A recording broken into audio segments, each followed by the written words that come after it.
Hi everyone, welcome to guide IAS. अभी तक हम लोग देख चुके थे जब संविधान लागू हुआ था तो कुछ जो राइट्स था जो बहुत ही इंपॉर्टेंट इन नेचर था वो चला गया under part 3 of the Indian constitution and are known as the fundamental rights. और कुछ राइट्स ऐसा था जो ड्यू टू इकोनॉमिक कंडीशंस तब लागू किया नहीं जा सकता था, लेकिन वो राइट्स को अभी part 4 of the Indian constitution में रखा गया है, जो कि आपका directive principles of state policy. अब ऐसा तो नहीं है कि आपको बस राइट से मिले और आपका कुछ ड्यूटीज ना हो। For this reason fundamental duties were incorporated under part 4 of the Indian constitution. तो आज का टॉपिक होने वाला है on fundamental duties. This is Subhadeep Chatterjee. Let's start today's lecture. This is the pic of third prime minister of India, Indira Gandhi. During his tenure national emergency लगा था from 1975 to 1977। उसमें क्या हुआ था, सिटीजन्स का सारा फंडामेंटल राइट सस्पेंड किया गया था। Even article 21 which is right to life ये भी सस्पेंड हो गया था। अब क्या हुआ, सब लोग बवाल मचाने लग गया, बोले कि हमको हमारा राइट्स वापस दो। As a reaction Indira Gandhi government ने क्या किया, बोला कि तुम लोग बहुत उछल रहे हो अपना राइट्स पाने के लिए, बस तुम लोग राइट्स एंजॉय करोगे, तुम लोग को ऊपर कुछ ड्यूटी भी होना चाहिए, राइट। तो इसी कारण ये फंडामेंटल ड्यूटीज इनकॉर्पोरेट किया गया इन द इंडियन कॉन्स्टिट्यूशन। तो चलिए कुछ इंपॉर्टेंट पॉइंट्स देखते हैं। फर्स्ट हम लोग देखेंगे, देखिए ये ऑलरेडी हम लोग देख चुके हैं, राइट्स एंड ड्यूटीज क्या होता है, कोरिलेटिव होता है एंड इनसेपरेबल। ये हैंड टू हैंड चलता है। ऐसा नहीं है कि आपको बस राइट्स मिलेगा और आपके ऊपर कुछ ड्यूटी ना हो, राइट। तो ये पॉइंट समझ में आ गया, बहुत ही इंपॉर्टेंट है, क्वेश्चन पूछा हुआ है यूपीएससी ने।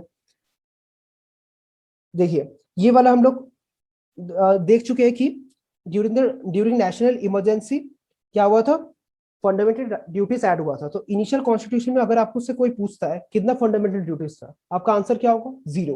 क्योंकि पहले हम लोग के पास जो ओरिजिनल संविधान था उसमें कोई भी फंडामेंटल ड्यूटीज नहीं था। Via 42nd amendment act 1976 10 fundamental duties add किया गया। ये जो 47 अमेंडमेंट एक्ट है इसको हम लोग मिनी कॉन्स्टिट्यूशन भी बोलते हैं, क्योंकि हम लोग प्रीवियस लेक्चर में भी देखे थे ये और भी जगह पर अमेंडमेंट किया था कॉन्स्टिट्यूशन का, जैसे कि प्रियम्बल। प्रियम्बल में बस एक ही बार अमेंडमेंट हुआ and that is under 42nd amendment act. उसमें 3 वर्ड इंक्लूड किया गया था, सोशलिस्ट, सेकुलर एंड इंटेग्रिटी। तो इसको मिनी कॉन्स्टिट्यूशन भी बोलते हैं, ये भी आप ध्यान रखना। इससे 10 ऐड हुआ था और 86 अमेंडमेंट एक्ट 2002 से एक ऐड हुआ था। तो अभी कुल मिलाकर कितना है, 11। इनिशियल में 0 था, फिर इस अमेंडमेंट के थ्रू 10 ऐड हुआ एंड 86 अमेंडमेंट के थ्रू एक ऐड हुआ, अभी 11 है। और ये हम लोग यूएसएसआर से बोरो किए थे। यूएसएसआर 1991 के बाद डिसइंटीग्रेट होकर रशिया बना। ये हम लोग वर्ल्ड हिस्ट्री में पढ़ेंगे। अब देखिए जितना भी समाजवादी देश है जैसे रशिया हो गया, चाइना हो गया, ये सब में फंडामेंटल ड्यूटीज का कंसेप्ट होता है, लेकिन in a democratic nation there is no concept of fundamental duties. India और जापान एकमात्र ऐसे 2 देश है जिसके पास फंडामेंटल ड्यूटीज है despite being a democratic country. तो ये बात आपको ध्यान रखना पड़ेगा। India and Japan are the only democratic countries to have fundamental duties. ये आपको क्लियर हो गया। अब नेक्स्ट हम लोग देखते हैं, this is also very important, it was incorporated on the recommendations of Swaran Singh committee. This particular gentleman is mister Swaran Singh. ये एक कैबिनेट मिनिस्टर था under the government in the government of Indira Gandhi. इन्होंने 8 रिकमेंडेशंस दिया था और कुल मिलाकर 10 ऐड हुआ था वाया 42nd अमेंडमेंट एक्ट। ये क्लियर आपको, ये आपको ध्यान रखना है, स्वरण सिंह कमेटी। और ये कौन सा पार्ट में ऐड हुआ था, under part 4 of the constitution. Previous constitution में 22 पार्ट्स था, अभी कितना है, 25 पार्ट्स है। 3 पार्ट अमेंड होकर अभी टोटल आया है।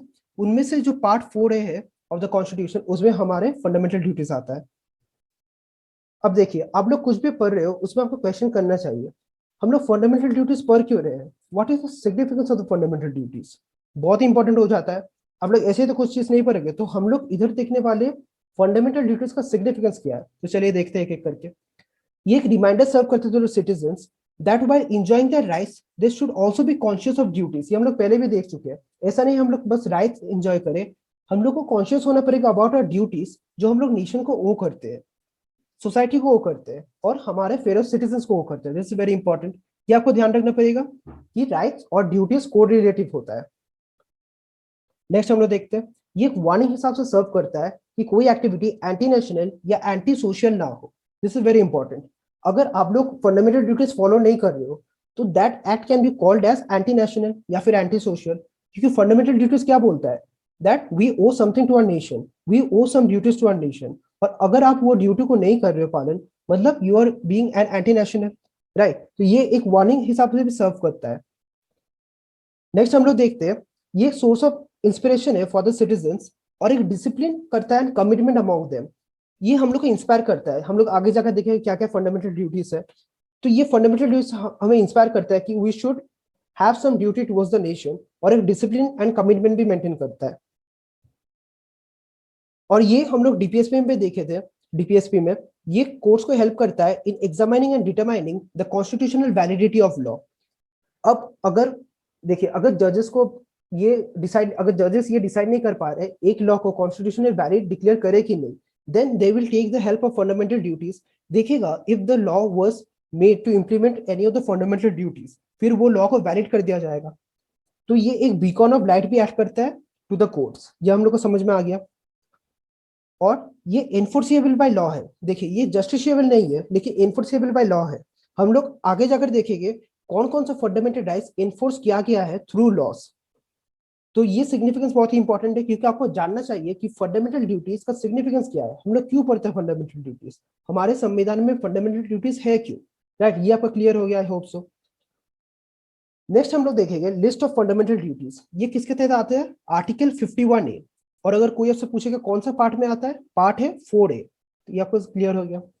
देखिए फर्स्ट फंडामेंटल ड्यूटी क्या है, to abide by the constitution and respect its ideal and institutions of the national flag and national anthem. आप लोग को जो नेशनल फ्लैग है इंडिया का और नेशनल एंथम है, इनको रेस्पेक्ट करना चाहिए, राइट।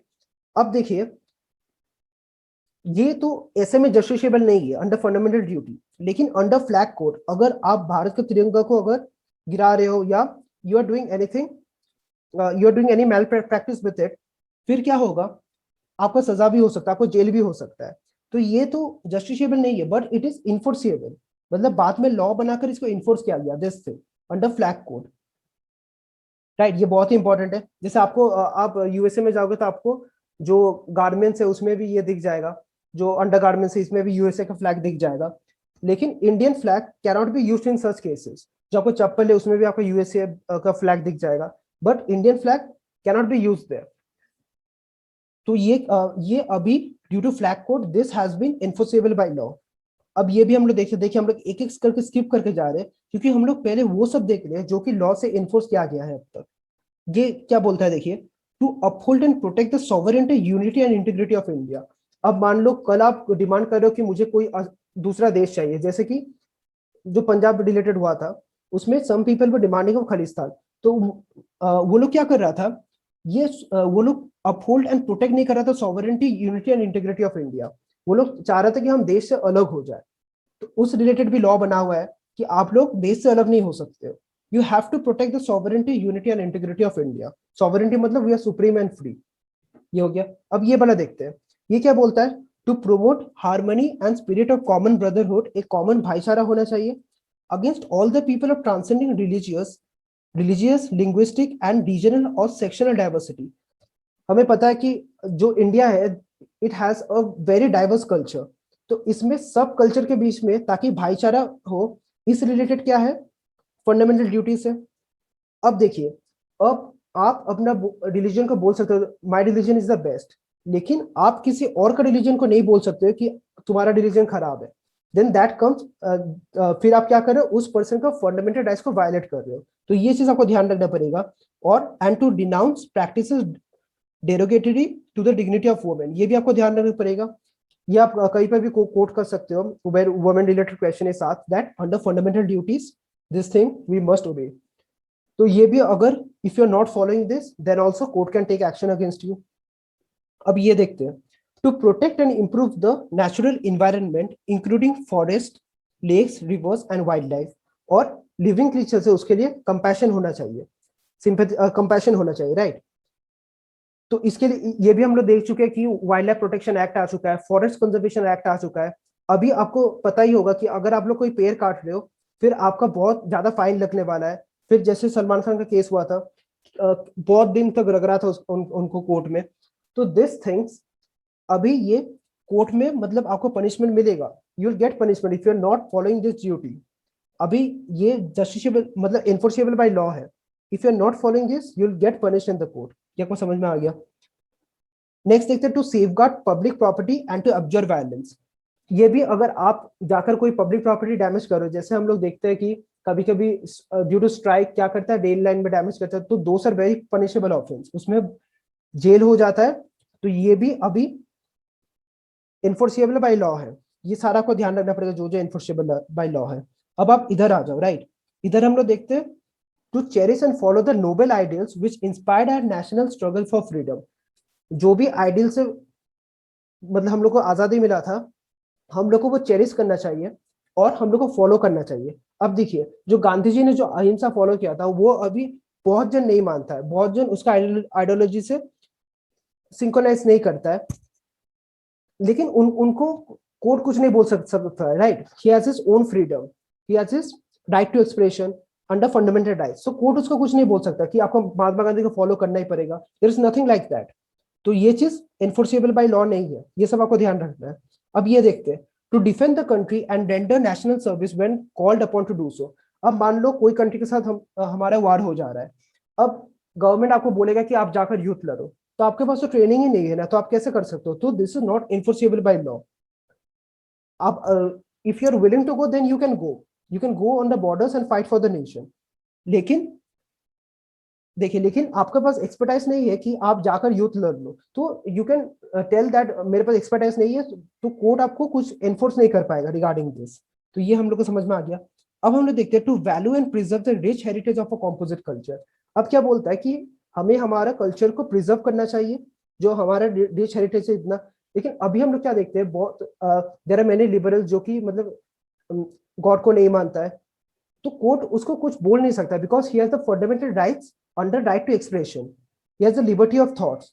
तो उनको कोर्ट कुछ बोल नहीं सकता कि तुमको प्रिजर्व करना ही पड़ेगा रिच हेरिटेज को. तो बहुत जन महाभारत रामायण ये सब वो काल्पनिक भी मानता है.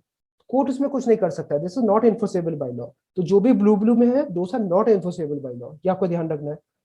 अब ये देखते हैं, एक साइंटिफिक टेम्पर डेवलप करना चाहिए, मतलब एक रैशनल थॉट, जो सुपरस्टिशन बिलीव है उससे दूर रहना चाहिए. एक साइंटिफिक टेम्पर डेवलप करना चाहिए. ह्यूमैनिज्म, जैसे आपका ह्यूमन राइट्स हो गया. इस रिलेटेड 2020 में क्वेश्चन आया था कि universal declaration of human rights, ये हम लोग का कॉन्स्टिट्यूशन में किस में रिफ्लेक्ट होता है? Option the fundamental rights, DPSP और आपका फंडामेंटल ड्यूटी. तो ये क्वेश्चन आया था 2020 में. And the spirit of inquiry and reform, मतलब आपको हर चीज में इंक्वायर करना चाहिए कि ये क्यों हुआ, मतलब always. Right. And scientific temper, ये आपका रिसर्च डेवलपमेंट में आ जाता है. जैसे अभी हम लोग देखते हैं इसरो ने कितना बहुत ये क्या तरक्की किया अभी इसरो ने. राइट. तो ये सब हम लोग को देखना चाहिए. लेकिन ये this is not binding bye law. ये अभी लॉ के थ्रू एनफोर्सेबल नहीं हुआ, क्योंकि हम लोग को पता है कि कितना लोग को अच्छा प्रॉपर एजुकेशन भी नहीं मिलता है. This thing is there. This is not enforceable by law. ये सब आपको ध्यान रखना है. और एक देखते हैं, this is also not enforceable by law. इसमें क्या दिया हुआ है? टू स्ट्राइव टू एक्सीलेंस, मतलब हम लोग को एक्सीलेंस का थ्रू स्ट्राइव करना चाहिए in all spheres of individual and collective activity. Either हम लोग अकेले काम कर रहे हैं या फिर एक ग्रुप में काम कर रहे हैं एज कलेक्टिव, तब भी हम लोग को एक्सीलेंस का टूवर्ड स्ट्राइव करना चाहिए, so that the nation constantly rises to higher levels of endeavour and achievement, ताकि नेशन का तरक्की हो. राइट. ताकि नेशन का डेवलपमेंट हो, इसलिए हम लोग को अपना बेस्ट देना चाहिए. लेकिन अगर आप घर में कंबल लेकर सो रहे हो, तो कोई आपको बोलने नहीं आएगा कि why are you doing this, क्योंकि राइट टू स्लीप भी आपका फंडामेंटल राइट के तहत आता है. ये चीज आपको ध्यान रखना पड़ेगा कि ये तो बोला गया है कि आपको अपना 100% देना, आपको अपना बेस्ट देना है. लेकिन अगर आप नहीं दे रहे हो, if you are being lazy, अगर आप देश के लिए कुछ नहीं कर रहे हो, then also the state cannot do anything to that. क्योंकि आपके पास लिबर्टी का राइट है. You have the right to practise any profession, you have the liberty under fundamental rights. तो उसमें उसमें आपको कोर्ट सजा नहीं दे सकता है. तो ये बहुत ही इंपॉर्टेंट है. जो भी ब्लू में है वो अभी तक एनफोर्सेबल नहीं हुआ बाय लॉ, और जो भी ब्लैक में है वो अगर आप लोग नहीं फॉलो कर रहे हो then the court can take action against you. ये हम लोग को पता हो गया. अब जो ये है, जो मैंने रेड में मार्क किया है, दिस थिंग, ये ऐड हुआ था वाया 86 अमेंडमेंट एक्ट. ये हम लोग देखे थे 86 अमेंडमेंट एक्ट 2002 में. क्या ऐड हुआ था? जो पेरेंट या गार्जियन है उसको अपॉर्चुनिटी प्रोवाइड करना चाहिए अपने चाइल्ड को between the age of 16 to 14 years. अब ये वाला देखिए, बहुत इंटरेस्टिंग है. इसमें क्या बोला गया है? पेरेंट्स को प्रोवाइड करना चाहिए चाइल्ड को एजुकेशन. और हम लोग प्रीवियस वीडियो में देखे थे अंडर आर्टिकल 21A, उसमें क्या था जो राइट टू एलिमेंट्री एजुकेशन है बिटवीन 6 to 14 ईयर्स, उसको फंडामेंटल राइट्स बना दिया गया है। तो अगर कोई पेरेंट या गार्जियन बोलेगा ये तो फंडामेंटल राइट्स में आता है, ये जस्टिसेबल नहीं है, मैं ये फॉलो नहीं करूंगा, मैं मेरे बच्चा को स्कूल नहीं भेजूंगा, तब तो वो क्या कर रहा है, जो बच्चा का फंडामेंटल राइट्स है, राइट टू एलिमेंट्री एजुकेशन, वो वायलेट कर दिया, राइट। तो ये इन्फोर्सेबल बाय लॉ है, क्योंकि अगर पेरेंट्स नहीं मान रहा है, इफ पेरेंट और guardian is not willing to not willing to give education to his child, तब क्या कर रहा है, वो चाइल्ड का जो फंडामेंटल राइट्स है उसको वायलेट कर रहा है। तो आई होप सो गाइस आपको ये 11 फंडामेंटल राइट्स पूरा अच्छा से याद हो गया। इसमें आपको देखना है कौन सा इन्फोर्सेबल है, कौन सा इन्फोर्सेबल नहीं है, कौन सा आपको 42nd अमेंडमेंट एक्ट के through, sorry 86th amendment act के थ्रू ऐड हुआ था, ये भी इंपॉर्टेंट है। ये 10, the first 10 were added by 42nd Amendment Act, and this one, the 11th Fundamental Right, was added by 86th Amendment Act. I hope so guys आपको ये सब क्लियर है। ये आप लोगों को की पॉइंट्स ध्यान रखना है, क्योंकि मेंस में डायरेक्टली क्वेश्चन पूछा गया था, बोला था list down the fundamental rights, sorry fundamental duties, और उसमें आपको नंबर दे दिया था 2 नंबर का, राइट, 2 मार्क का क्वेश्चन आया था, तो ये आप ध्यान रखो। चलिए नेक्स्ट हम लोग देखते हैं क्या क्या फीचर है फंडामेंटल ड्यूटीज का, ये भी बहुत इंपॉर्टेंट है, इस रिलेटेड भी बहुत सारा क्वेश्चन आता है। कुछ ड्यूटी हमने देख लिया, कुछ मॉडल होता है और कुछ सिविक होता है जो आपको फॉलो करना ही चाहिए। और ये क्या बोलता है, they refer to such values which have been a part of Indian tradition, mythology, religions and practices। जैसे हम लोग देखते हैं भगवत गीता में क्या बोला जाता है, आप कर्म करो, फल के बारे में मत सोचो, तो वो भी हम लोग फंडामेंटल ड्यूटीज में देखते हैं कि आप कर्म करते जाओ, राइट। तो वो भी आइडियल रिफ्लेक्ट हुआ इन फंडामेंटल ड्यूटीज, इंपॉर्टेंट है। कुछ फंडामेंटल राइट्स जो है हम लोग देखे थे वो सिटीजन्स के लिए भी है, फॉरेनर्स के लिए भी है, लेकिन फंडामेंटल ड्यूटीज बस सिटीजन्स के लिए, दिस इज वेरी इंपॉर्टेंट। इसमें आपको क्वेश्चन देखा यूपीएससी फंसा सकता है कि fundamental duties are confined to the citizens only. इसमें ओनली देखकर बहुत जन बोलता है नहीं, ओनली नहीं हो सकता, एक्सट्रीम स्टेटमेंट है, तो इसको गलत मानता है, लेकिन ये आपको ध्यान रखना पड़ेगा, fundamental duties are confined to citizens only and do not extend to foreigners, very important statement, right. Next हम लोग देखेंगे जैसे डायरेक्टिव प्रिंसिपल्स है, फंडामेंटल ड्यूटीज भी नॉन जस्टिशिएबल है, दोनों को आप कोर्ट में घसीट नहीं सकते, लेकिन हम लोग देखें दोनों को बाय लॉस इंप्लीमेंट किया जा सकता है, वो हम लोग दोनों के केस में देख चुके हैं। अब हम लोग कुछ क्रिटिसिज्म देखेंगे ऑफ फंडामेंटल ड्यूटीज। इसमें क्या है देखते हैं, देखिए फंडामेंटल ड्यूटीज बस 11 दिया हुआ है, that is not exhaustive in nature, मतलब सारा फंडामेंटल ड्यूटी नहीं दिया हुआ है। जैसे कास्टिंग वोट, हम लोग देखते हैं कि इलेक्शन का टाइम कितना 60% अप्रोक्स वोट देने जाता है, तो अगर 60% जा रहा है बस वोट देने, तो हम लोग का डेमोक्रेटिक नेशन हुआ कैसे, सारे लोग तो इलेक्ट नहीं कर रहे ना गवर्नमेंट को, तो this should also come under fundamental duty. और जो पेइंग टैक्सेस है ये भी फंडामेंटल ड्यूटी से हटा दिया। फैमिली प्लानिंग, हम लोग देख रहे हैं कि देश में पॉपुलेशन का कितना प्रॉब्लम है, soon will become the first, will overcome China as well, तो फैमिली प्लानिंग भी जो फंडामेंटल ड्यूटीज है उसमें देना चाहिए था, और बहुत कुछ, राइट। तो ये लिस्ट एग्जॉस्टिव इन नेचर नहीं है, मतलब ऐसा नहीं कि बस आपको 11 ड्यूटीज होगा, that's all, that is not like that. अब हम क्या देखेंगे, कुछ ड्यूटीज बहुत ही वेग है और एम्बिग्यूअस है, मतलब कुछ अच्छा से समझ में नहीं आता, जैसे आपको साइंटिफिक टेम्पर बता दिया, अब लोगों को एडुकेशन अच्छा नहीं मिल रहा, वो लोग साइंटिफिक टेम्पर के बारे में क्या बताएगा, राइट। और ambiguous and difficult to be understood by the common man को समझ ही नहीं पाएगा क्या डिसीजन डेवलपमेंट का बात कर रहे हो, हम लोग तो एबीसीडी भी नहीं जानते, तो दिस आर द थिंग्स। और कुछ क्रिटिक्स क्या बोला था, ये सिर्फ मोरल प्रिसर्व्स बोला था, मतलब ये तो बस मोरल तुम लोग कॉन्स्टिट्यूशन में झाड़ रहे हो, ये तो कोई बुक में भी मिल जाएगा, क्योंकि ये तुम लोग जस्टिसेबल नहीं किए।